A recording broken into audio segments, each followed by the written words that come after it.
નમસ્કાર વિદ્યાર્થી મિત્રો, ધોરણ 11 આંકડાશાસ્ત્ર એમાં પહેલું પ્રકરણ ચાલે છે. એમાં આપણે સૌપ્રથમ આંકડાશાસ્ત્રનો ઉદ્ભવ અને વિકાસ જોયો હતો. એમાં આપણે આઈને અકબરી, પછી અબુલ ફઝલ રચિત એ પુસ્તકની વાત કરી હતી. પછી સૌપ્રથમ આંકડાશાસ્ત્રની રજૂઆત કોણે કરી, ભારતમાં આંકડાશાસ્ત્રનો વિકાસ, અને પછી સંખ્યાત્મક માહિતી, ગુણાત્મક માહિતી વિશે જોયું હતું. જેને સંખ્યા દ્વારા દર્શાવે એને સંખ્યાત્મક માહિતી કહેવાય, જેને ગુણ દ્વારા દર્શાવે તેને ગુણાત્મક માહિતી કહેવાય છે. આની ચર્ચા કરી હતી. પછી પ્રાથમિક માહિતી અને ગૌણ માહિતી જોઈ હતી. પ્રાથમિક માહિતી, ગૌણ માહિતીમાં આપણે જોયું હતું કે ભાઈ સૌ પ્રથમવાર એકઠી કરવામાં એને પ્રાથમિક માહિતી કહેવાય છે. અને ગૌણ માહિતીમાં જે અગાઉ કોઈ સંશોધક સંસ્થાએ કે એને તૈયાર કરેલી હોય તો એને ગૌણ માહિતી કહેવામાં આવે છે. હવે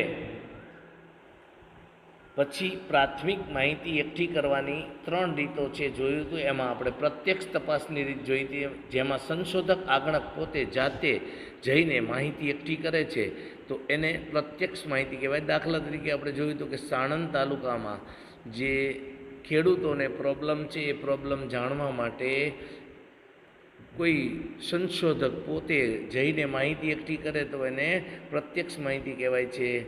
એવી જ રીતે મ્યુનિસિપાલિટીમાં શાળામાં અભ્યાસ કરતા વિદ્યાર્થીઓની તંદુરસ્તીની આપણે માહિતી મેળવવી હોય તો એના માટે એ વિદ્યાર્થીઓને રૂબરૂ મળીને માહિતી વિશેના પ્રશ્નો પૂછીને જે માહિતી એકત્રિત કરાય તેને પ્રત્યક્ષ માહિતી કહેવાય છે. એના લાભ અને ગેરલાભ જોયા હતા.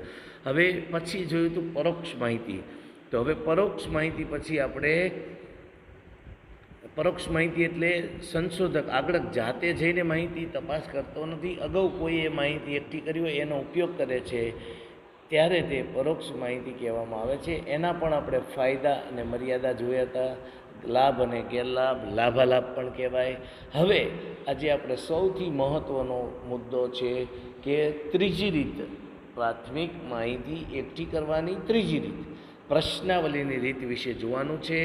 તો અભ્યાસ સંબંધી આપણે હેતુને અનુરૂપ તર્કબદ્ધ રીતે ક્રમમાં ગોઠવેલા પ્રશ્નોની એક યાદી બનાવવામાં આવે અને આ પ્રશ્નો વચ્ચે તેને ઉત્તર લખવા માટે જગ્યા રાખવામાં આવે. આ રીતે જે તૈયાર કરેલી પ્રશ્નોની યાદીને પ્રશ્નાવલી કહેવામાં આવે છે. દાખલા તરીકે જુઓ તો તમે MCQ માટેનું આપણું જે પ્રશ્નપત્ર હોય તો એ સામે એની જવાબ લખવાની એ બી જગ્યા હોય છે. એમાં ટૂંકા પ્રશ્નોમાં તમે જુઓ તો નીચે એક લીટી છોડેલી હોય છે. તો આ જે છે એને શું કહેવાય છે? પ્રશ્નાવલીની રીત કહેવામાં આવે છે. ટૂંકમાં કે પ્રશ્નાવલી એટલે જે સંશોધન કરવાનું છે એ સંશોધનને અનુરૂપ પ્રશ્નોની યાદી બનાવીને એ યાદીને પ્રશ્નાવલી કહેવામાં આવે છે. સામે જવાબ લખવાની જગ્યા રાખવામાં આવે છે અથવા નીચે, તો આને પ્રશ્નાવલી કહેવામાં આવે છે. પ્રશ્નાવલીમાં પ્રશ્નો કેવા હોવા જોઈએ? તો ટૂંકા, સરળ હોવા જોઈએ, જેથી ઉત્તરદાતાને એટલે કે પ્રશ્નોના જવાબ આપનારને પ્રશ્નો સમજી શકે અને સરળતાથી એને આપણે રજૂ કરી શકીએ. તો આ પ્રશ્નો છે એ ટૂંકા, સરળ હોવા જોઈએ. પછી એનો પ્રદેશ, જે પ્રદેશ છે એને માહિતી મેળવવાની હોય તે ખૂબ વિશાળ હોય ત્યારે આ પદ્ધતિ ખાસ ઉપયોગમાં નીવડે છે. દાખલા તરીકે મારે ભાવનગર જિલ્લાની માહિતી જોતી હોય તો ટૂંકો મુદ્દો થાય, પણ ગુજરાતના વિદ્યાર્થીઓની માહિતી જોતી હોય તો અથવા તો ઇન્ડિયાના વિદ્યાર્થીઓની માહિતી જોઈતી હોય તો વિશાળ ક્ષેત્ર છે, એટલે એ વિશાળ ક્ષેત્ર હોય ત્યારે આ પદ્ધતિ કરકસરયુક્ત અને ખર્ચમાં બચત કરવાવાળી અને અતિ ઉપયોગી છે. તો પ્રત્યક્ષ તપાસ અને પરોક્ષ તપાસમાં બંનેમાં પ્રશ્નાવલીનો ઉપયોગ થઈ શકે છે. પ્રશ્નાવલી દ્વારા માહિતી એકત્રિત કરવાની પાછી 2 રીત છે. એક આગણક દ્વારા, બીજી માહિતી છે એ પ્રશ્નાવલીની રીત છે એ ટપાલ દ્વારા મોકલવામાં આવે છે. તો આ રીતે આગળક દ્વારા અને ટપાલ દ્વારા બે રીતે આપણે પ્રશ્નાવલી માહિતી એકત્રિત કરી શકીએ છીએ. તો હવે આદર્શ પ્રશ્નાવલીના લક્ષણો આ આપણે જોયું કે ભાઈ પ્રશ્નાવલી છે એ આપણે સારી બનાવવી હોય, આદર્શ બનાવવી હોય તો એના કેટલાક લક્ષણો હોવા જોઈએ. એ પ્રશ્નાવલીની સફળતા, માહિતી એકત્રિત કરવાની સફળતાનો આધાર છે એ પ્રશ્નાવલીની રચના ઉપર રહેલો છે. તો સારી રીતે જો તૈયાર કરેલી પ્રશ્નાવલી છે એને આદર્શ પ્રશ્નાવલી કહેવાય છે. પણ એ આદર્શ પ્રશ્નાવલીમાં કયા મુદ્દા ધ્યાનમાં રાખવાના એની આપણે ચર્ચા કરીએ તો પહેલો મુદ્દો છે કે દરેક પ્રશ્નાવલી સાથે તેને સંબંધિત પત્ર, તેને યોગ્ય શીર્ષક આપવું જોઈએ અને જો વાંચનારને અભ્યાસ હેઠળના હેતુ સ્પષ્ટ ખ્યાલ આવી શકે જેથી. તો હવે પ્રશ્નાવલી છે એ પ્રશ્નાવલી આપણે મોકલીએ કોઈને તો એની સાથે સંબંધિત પત્ર મોકલવાનું અને પ્રશ્નાવલીને યોગ્ય શીર્ષક આપવાનું છે. ટાઇટલ વગરનું કામ આપણે કરવાનું નથી અને એના કારણે શું થાય છે, હેતુનો સ્પષ્ટ ખ્યાલ આવે છે. તમે જુઓ ઘણી વખત એવું બને કે ટાઇટલ ન સારું હોય, ચોપડીનું, પિક્ચરનું કે કોઈ, તો એના કારણે એ ફ્લોપ જાય છે. તો એ ફ્લોપ ન જાય એના માટે ટાઇટલ યોગ્ય આપણે આપવાનું છે. પછી બીજો મુદ્દો છે કે પ્રશ્નોની સંખ્યા શક્ય એટલી ઓછી રાખવાની અને સંખ્યા ઓછી રાખીએ તો ઉત્તરદાતા પાસેથી આપણને સારો પ્રતિસાદ મળે છે. અને લાંબી પ્રશ્નાવલી હોય તો એ ખાસ કરીને પાછળના પ્રશ્નોનો સચોટ ઉત્તર આપવા માટે બિન ઉત્સાહી થઈ જાય છે. અને પ્રશ્નોની સંખ્યા ચોક્કસ કેટલી રાખવી એના માટે કોઈ બળજબરીપૂર્વકનો નિયમ નથી, પણ પ્રશ્નોની સંખ્યા ખૂબ જ વધારે હોય, જેમ કે 25થી વધારે હોય તો આપણે એવું કરવાનું કે 2-3 વિભાગ પાડી દેવાના. વિભાગ એમાં 15 પ્રશ્ન, વિભાગ બેમાં 25 પ્રશ્ન, 15 પ્રશ્ન, 10 પ્રશ્ન, એટલે એક સાથે એક ઝાઝા પ્રશ્નો છે એવું થાય નહીં. હવે ત્રીજો મુદ્દો છે કે પ્રશ્નાવલી છે એમાં પ્રશ્નોની સંખ્યા તપાસના હેતુ સાથે સુસંગત હોવી જોઈએ. એટલે કે નહીં વધારે, નહીં ઓછા. તમે ઓછા રાખવાની તૈયારીમાં તમે પછી જે મુખ્ય પ્રશ્નો છે એ ભૂલી જાઓ તો એ ચાલે નહીં. એટલે પ્રશ્નાવલીમાં પ્રશ્નોની સંખ્યા એ સુસંગત હોવી જોઈએ હેતુને અનુરૂપ. પછીનો મુદ્દો છે ચોથો કે પ્રશ્નો ટૂંકા, સરળ, સમજી શકાય તેવા હોવા જોઈએ. એટલે કે પ્રશ્નનો જે હેતુ છે એ સમજી શકાય એવો જોઈએ. પ્રશ્નો અસ્પષ્ટ કે દ્વિઅર્થી ન હોવા જોઈએ. દાખલા તરીકે જો અહીંયા કીધું છે કે પ્રશ્ન એવી રીતે ન પૂછાય, તમે શિક્ષિત છો, તો હવે શિક્ષિતનો મતલબ શું એ ખબર ન પડે તો એને ઉત્તરદાતાને શિક્ષિતનો અર્થ સમજી ન શકે તો એનો અર્થ એવો થાય કે આ પ્રશ્ન યોગ્ય નથી. શિક્ષિત એટલે શું, કાંઈ આપણે પહેલાં સ્પષ્ટતા કરવી જોઈએ કે માધ્યમિક સુધીનું ભણતર છે શિક્ષિત કહેવાય. ઉચ્ચતર માધ્યમિક કક્ષાનું, કોલેજ કક્ષાનું ભણતર છે એ આપણે શિક્ષિતમાં ગણીએ છીએ. આ ચર્ચા આપણે પહેલાં કરવી જોઈએ. આ પ્રશ્નો એવા હોવા જોઈએ કે જેમાં તમારું શૈક્ષણિક સ્તર ક્યાં સુધીનું છે. આ પ્રશ્નને અનુરૂપ જવાબ 5 વિકલ્પમાં નીચે મુજબ આવે કે પહેલાં પ્રાથમિક કક્ષાનું, બીજું માધ્યમિક કક્ષા સુધીનું શિક્ષણ, ઉચ્ચતર માધ્યમિક, કોલેજ સુધીનું કે અભણ હોય. તો આ 5 વિકલ્પો આપણને મળે.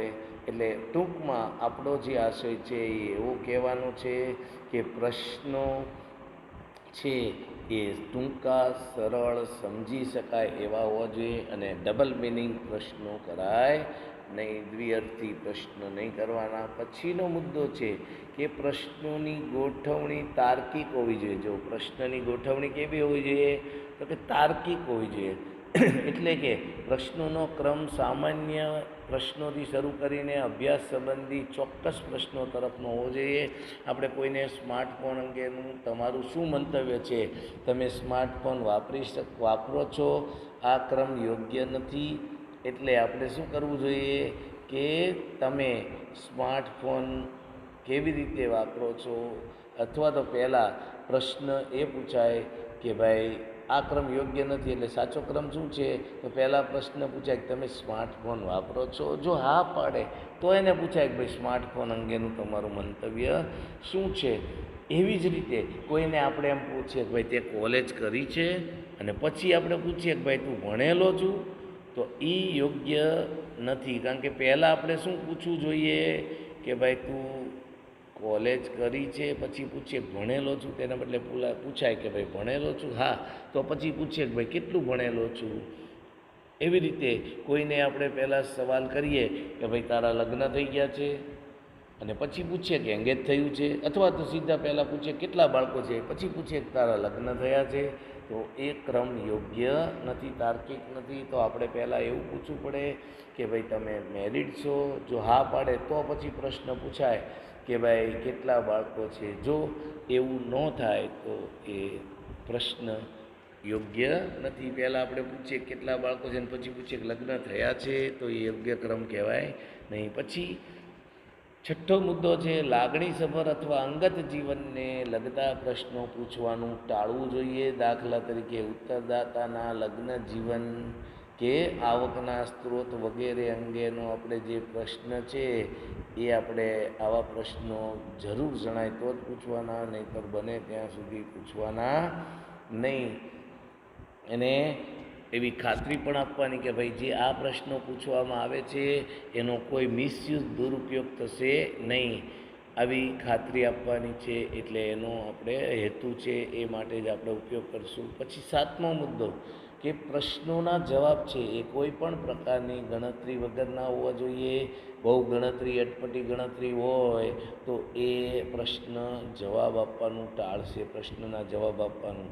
તો દાખલા તરીકે મેં આપ્યું છે કે તમારા કુટુંબના કમાતા સભ્યોની સરેરાશ આવક કેટલી? તો આવા પ્રશ્નો ન પૂછાય કે ભાઈ કુલ આવક કેટલી છે, કે એવું પૂછાય સરેરાશ આવકમાં એને ગણતરી કરવી પડે, સરેરાશનો અર્થ ન ખબર હોય તો એ અઘરું પડી જાય.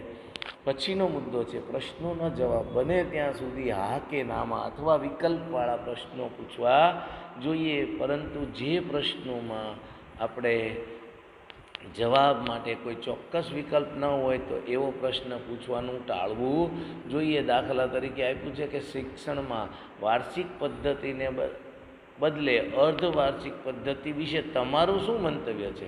તો આવા પ્રશ્નમાં ખૂબ જ અસમાનતા હોય, જેથી કે કોઈક એમ કે તદ્દન તરફેણમાં છું, તરફેણમાં છું, તટસ્થ છું, વિરોધમાં છું, તદ્દન વિરોધમાં છું. આવા જુદા જુદા વિકલ્પ આપી શકીએ, પણ એ યોગ્ય નથી. તેથી આવા ઉત્તરોનો સ્પષ્ટ સ્વરૂપમાં ગોઠવણી કરવાની અથવા અર્થઘટન કરવાનું ખૂબ જ મુશ્કેલ બને છે. આથી જો આવા પ્રશ્નો પૂછવાની જરૂરિયાત હોય તો તેવા પ્રશ્નો ખૂબ જ ઓછી સંખ્યામાં હોવા જોઈએ. હવે આપણે એક ઉદાહરણ દ્વારા સમજીએ. જો 12મા ધોરણમાં અભ્યાસ કરતા વિદ્યાર્થીઓની ટીમ વિશેની માહિતી એકત્રિત કરવી હોય તો જો આ રીતે પ્રશ્નાવલી થાય. એનો નમૂનો આપ્યો છે કે પહેલાં વિદ્યાર્થીનું નામ આવે, પછી જાતિ, જાતિ બે જ હોય સ્ત્રી પુરુષ, એનું સ્થળ, ગામ, તાલુકો, જિલ્લો, શાળા, એમાં ગ્રાન્ટેડ છે કે નોન ગ્રાન્ટેડ, પછી વિદ્યાશાખામાં આપણને ખબર છે 12મા ધોરણમાં 3 વિદ્યાશાખા આવે. આમ મુખ્ય વિનયન એટલે કે આર્ટ્સ, વાણિજ્ય એટલે કોમર્સ આપણી, અને વિજ્ઞાન એટલે સાયન્સ, અને અન્ય એ સિવાયમાં આઈટી એન્ડ પીટીસીની બીજું કરતા હોય એ. અભ્યાસનું માધ્યમ ગુજરાતી, અંગ્રેજી અથવા અન્ય. શાળાનો સમય શું છે? શાળાનું ગૃહ કાર્ય કરવા માટે તમે કેટલો સમય આપો છો? તમારા અભ્યાસના વાંચન અને તૈયારી માટે લાગતો દૈનિક સમય. મનોરંજન માટે તમે કયું સાધન વાપરો છો? તેમાં રમતગમત, ચલચિત્ર, ટીવી, સંગીત, ઘરના સભ્યો સાથે. મનોરંજન પાછળ કેટલો સમય આપો છો? દૈનિક ઊંઘ સરેરાશ કેટલી છે? તો આ રીતે આપણે એને પ્રશ્નો પૂછી શકીએ. હવે પ્રશ્નાવલીની રીતમાં આપણે ટપાલ દ્વારા પ્રશ્નાવલી મોકલવાની છે. એ રીત આપણે જોઈએ તો આદર્શ પ્રશ્નાવલી તૈયાર થઈ જાય પછી એને મોકલવા માટેની 2 પદ્ધતિ છે. એક કે ટપાલ દ્વારા, અને બીજું છે કે રૂબરૂ. તો આપણે ટપાલ દ્વારા પ્રશ્નાવલીની રીત જોઈએ તો એમાં ઉત્તરદાતાને સમય મર્યાદા આપી હોય તેટલા સમયમાં એણે ઉત્તરવાહી આપણને પરત કરવાની હોય છે.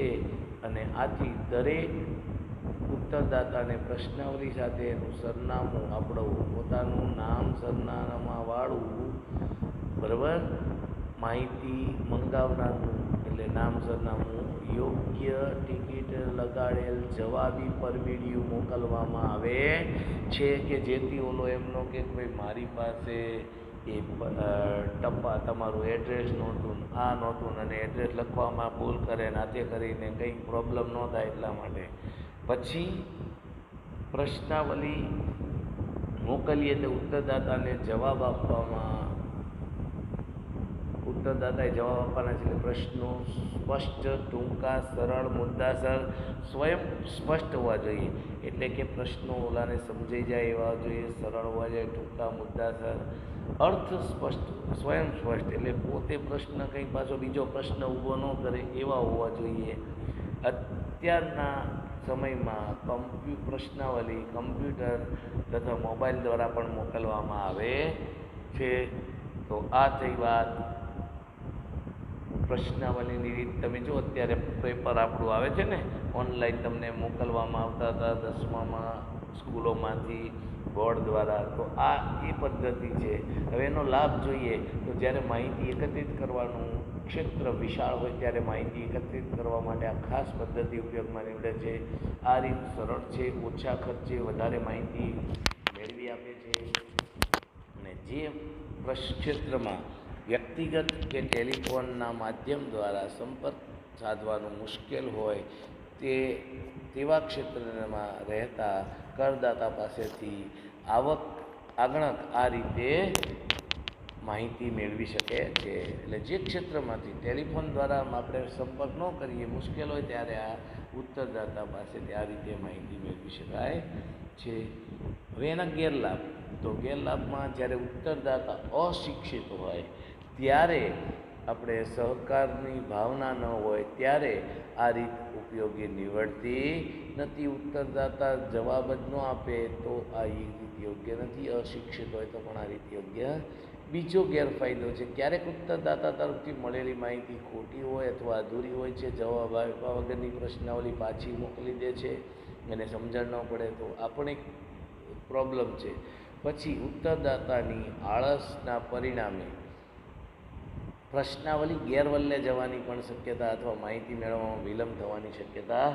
રહેતી હોય છે આ રીતમાં ઉત્તરદાતાને સૂચનાઓ સ્પષ્ટ કરી આપે કે પ્રશ્નોનું અર્થઘટન કરી આપે તેવી મદદ કરનાર વ્યક્તિની ખોટ રહે છે એટલે પ્રશ્નોનું મોટું અર્થઘટન થવાની શક્યતા રહે છે આગળક દ્વારા પ્રશ્નાવલીની રીત હવે આ ત્રીજી રીત એમાં આ બીજી રીત ત્રીજી રીત હતી પ્રશ્નાવલીની એમાં પાછી પહેલી રીત હતી ટપાલ દ્વારા અને આ બીજી રીત છે એ આગણક દ્વારા પ્રશ્નાવલીની રીત એમાં આ રીતમાં આગણકો પોતે ઉત્તરદાતાને રૂબરૂ જઈને પ્રશ્નોના જવાબ મેળવે છે પ્રશ્નાવલીમાં જવાબ આગણક પોતે ભરતો હતો બરાબર અને અહીંયા પ્રશ્નાવલીમાં ઉત્તરદાતા ઓલી આગળની રીતમાં ઉત્તરદાતા જાતે ભરતો હતો હવે અહીંયા સંશોધક આગણક જે માણસને મોકલે છે જાતે પોતે માહિતી મેળવે છે લખે છે એટલે ભૂલ થવાની શક્યતા નથી રહેતી સારા અક્ષરનો કંઈ પ્રોબ્લેમ નથી રહેતો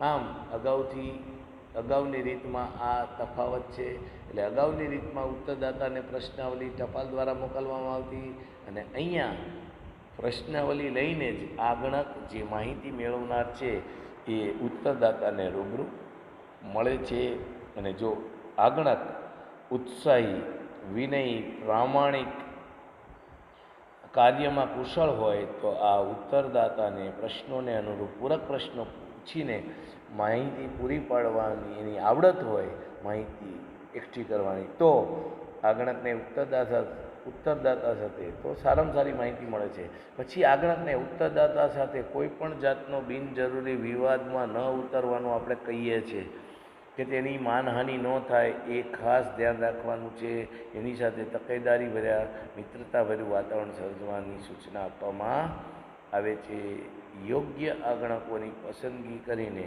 ઉત્તરદાતા પાસેથી પૂરી સાચી વધારે યોગ્ય માહિતી મેળવી શકાય છે જ્યારે ઉત્તરદાતા અશિક્ષિત હોય અથવા અસહકાર આપે તેવા ન હોય એટલે અશિક્ષિત હોય અથવા સહકાર આપે એવા ન હોય ત્યારે ઉત્તરદાતાને યોગ્ય ખુલાસો આપીને તે યોગ્ય માહિતી મેળવી શકે. એટલે હવે ભણેલો જ ન હોય માણસ જેની પાસે પ્રશ્ન, તો આપણે જઈને પ્રશ્ન પૂછીને આપણે લખી શકીએ છીએ. એટલે પ્રશ્નાવલી ઘેર જવાનો જે પ્રશ્ન હતો ઘેરવલ્લે જવાનો એ પ્રશ્ન પણ અહીંયા ન રહે, અધૂરી આવવાનો પણ પ્રશ્ન નથી રહેતો. પછી ચોથો ફાયદો છે મળેલ માહિતી વિશ્વસનીય હોય છે. આપણે જાતે રૂબરૂ જઈને માહિતી મેળવીએ છીએ એટલે માહિતી કેવી મળે છે? ચોક્કસ મળે છે, વિશ્વસનીય હોય છે. એનો ગેરલાભ, તો ગેરલાભમાં જોઈએ તો માહિતી જે છે એ પૂરતા સમયમાં નિષ્ણાત આગ્રહકો દ્વારા મેળવવાનું એકદમ મુશ્કેલ બની જાય છે. એટલે કે જે સમય આપણો નક્કી કરેલો છે એટલા સમયમાં માહિતી મેળવવી મુશ્કેલ હોય છે. મોટી સંખ્યામાં આગ્રહકો નિમો એટલે એને મહેનતાણું ચૂકવવું પડે, તપાસનો ખર્ચ વધારે થાય છે. એટલે આ ખર્ચાળ માહિતી છે એ પણ એક ધ્યાન રાખવા જેવી બાબત છે. પછી તપાસ માટેના બિન તાલીમબદ્ધ આગ્રહકોને તાલીમ આપવાનું કામ ખૂબ જ મુશ્કેલ છે. જો આપણે જે તાલીમબદ્ધ આગ્રહકો હોય તો વાંધો નથી, પણ બિન તાલીમી આગ્રહકો હોય તો એને તાલીમ આપવી કામ ખૂબ મુશ્કેલ છે. વળી તાલીમ આપી દઈએ તો એ કુશળ થઈ જ જશે, પ્રામાણિક કાર્યદક્ષતાથી કામ કરશે એવું માની લેવું પણ વ્યાજબી નથી. તેથી ક્યારેક તેમના દ્વારા મેળવેલી માહિતી શંકાસ્પદ પણ બની જાય. ઘણીવાર એવું અને આગ્રહક જાય જ નહીં, ઘેર બેઠા માહિતી મેળવી લે.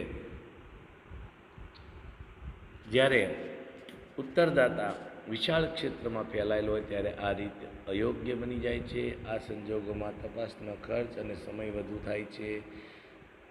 પાંચમો ગેરફાયદો છે કે આગ્રહકોએ માહિતી આપનાર સાથે સમયની અનુકૂળતા ગોઠવવી પડે છે. એટલે કેટલીક વખત એવું બને કે 2-3 વાર મુલાકાત લેવી પડે, ધક્કો ખાવો પડે છે.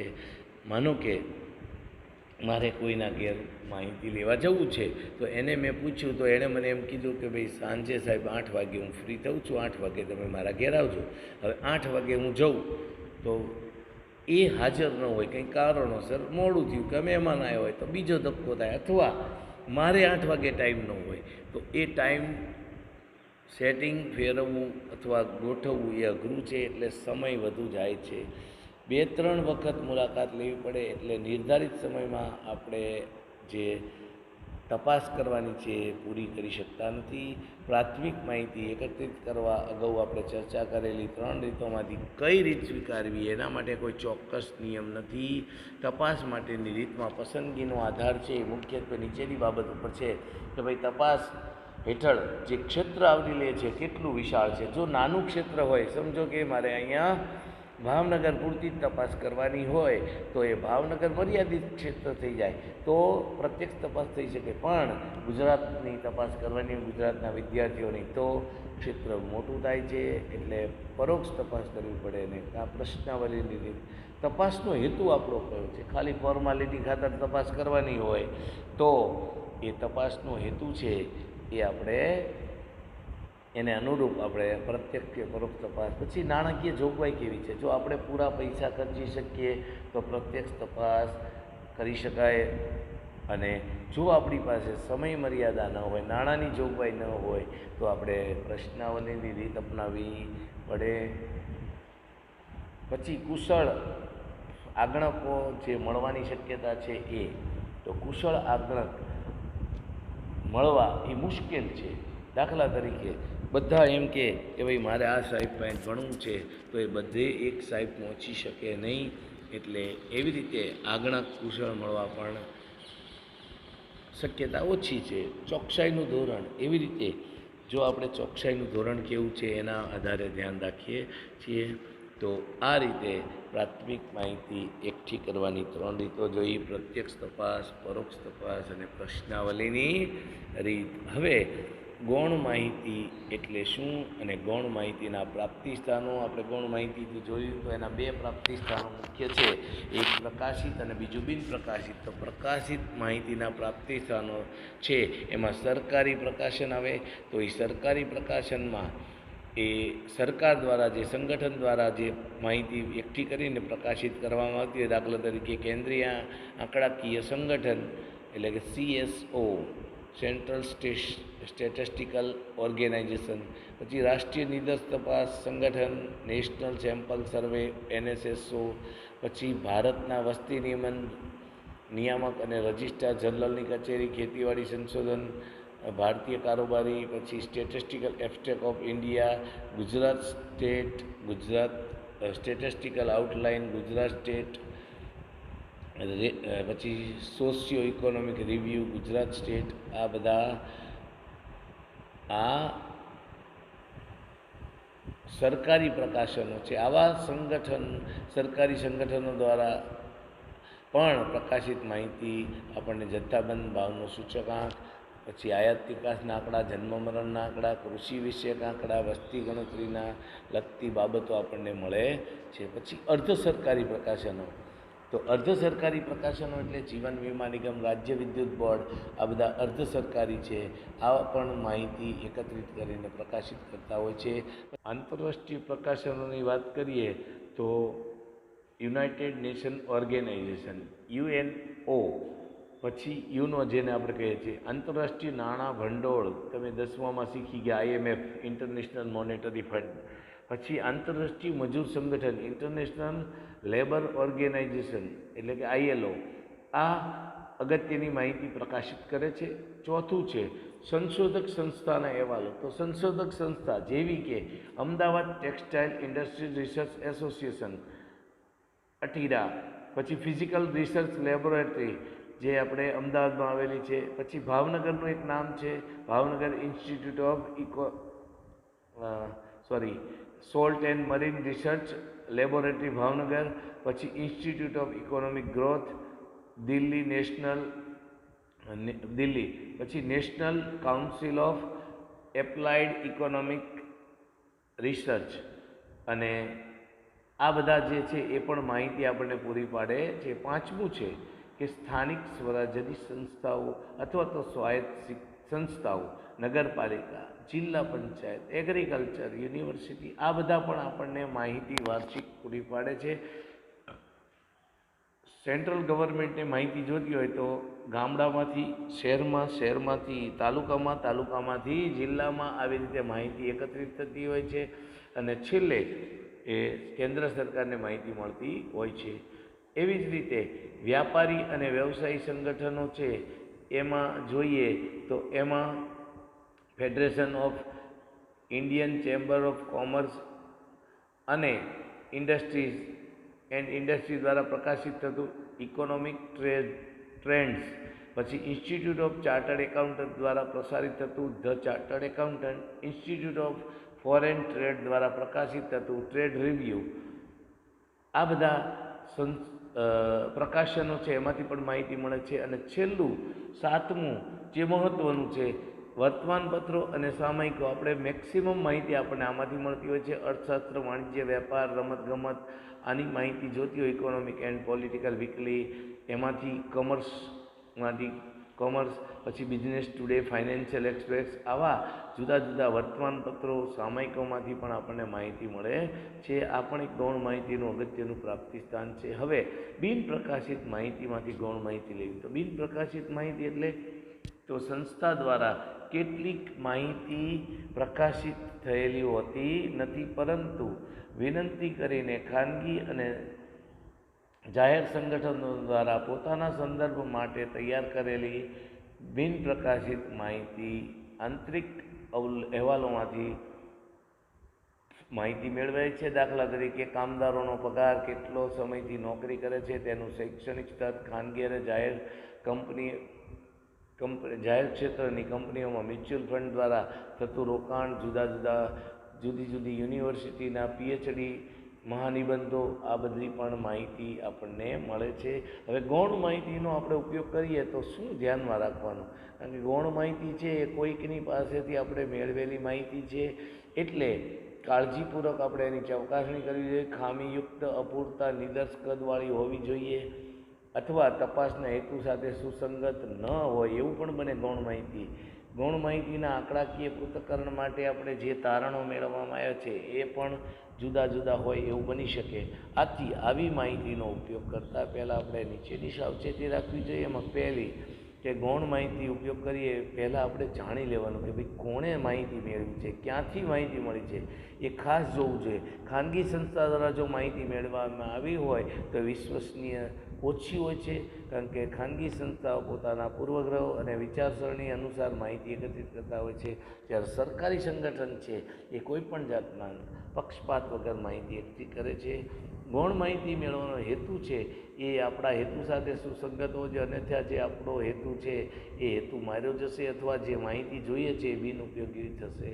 પછી એકત્રિત કરેલી માહિતી ખૂબ જ જૂની ન હોવી જોઈએ, અત્યારના સમયગાળાની લેટેસ્ટ બંધ બેસતી હોય છે. દાખલા તરીકે અનાજ, સોનું, પેટ્રોલ આના જૂના ભાવ જોઈએ તો જૂના ભાવ બહુ ઓછા હોય છે, તો એ અત્યાર સાથે આપણે કમ્પેરિઝન કરીએ યોગ્ય નથી. ગયા વર્ષના ભાવ સાથે આપણે સરખામણી કરીએ યોગ્ય છે. પછી ગૌણ માહિતીનો ઉપયોગ કરતાં પહેલાં આપણે માહિતીનું કાર્યક્ષેત્ર જાણી લેવું જોઈએ. કયા વિસ્તાર માટે કેવી રીતે માહિતી એકત્રિત કરેલી છે, એમાં વપરાયેલા પદો, વ્યાખ્યા જાણી લેવી જોઈએ, તો જ આપણને પરફેક્ટ માહિતી મળશે. પછી પાંચમો મુદ્દો છે સીધી આગણિત કરેલી માહિતીનો ઉપયોગ કરવાનું ટાળવું જોઈએ. આવા આગણિત કરેલ માહિતી ક્યારેક ખોટી રીતે ગણતરી કરેલી ઉપજાવી કાઢેલી હોઈ શકે છે, એટલે એ અંદાજિત માહિતી નહીં લેવાની. છઠ્ઠું છે કોઈ પણ માહિતી દ્વારા એકત્રિત કઈ રીતે માહિતી એકત્રિત કરેલી છે તે જાણી લેવું જોઈએ. જો સંશોધન કરતાંય રીતભાત લાભ ગેરલાભથી વાકેફ બને અને ગૌણ માહિતી યોગ્ય લાભ પ્રાપ્ત કરવા હોય તો આ બધી સાવચેતી ધ્યાનમાં રાખવી જોઈએ. એટલે કે આપણે જે માહિતી એકત્રિત કરી છે એ આપણે કઈ પદ્ધતિએ કઈ રીતે માહિતી એકત્રિત કરી છે એ જાણી લેવું જોઈએ. જો રીત જાણતા ન હોઈએ તો આપણને ખ્યાલ આવશે નહીં. અહીંયા પહેલું પ્રકરણ પૂરું થાય છે. આ પ્રકરણનો સ્વાધ્યાય લખી નાખવાનું છે. ઘરે રહો, સલામત રહો. આ સારાંશ આપ્યો એ જોઈ લેજો. એ ટૂંકમાં તમને આખા પ્રકરણનો સારાંશ છે. ઘરે રહો, સલામત રહો. જય હિન્દ, જય ભારત.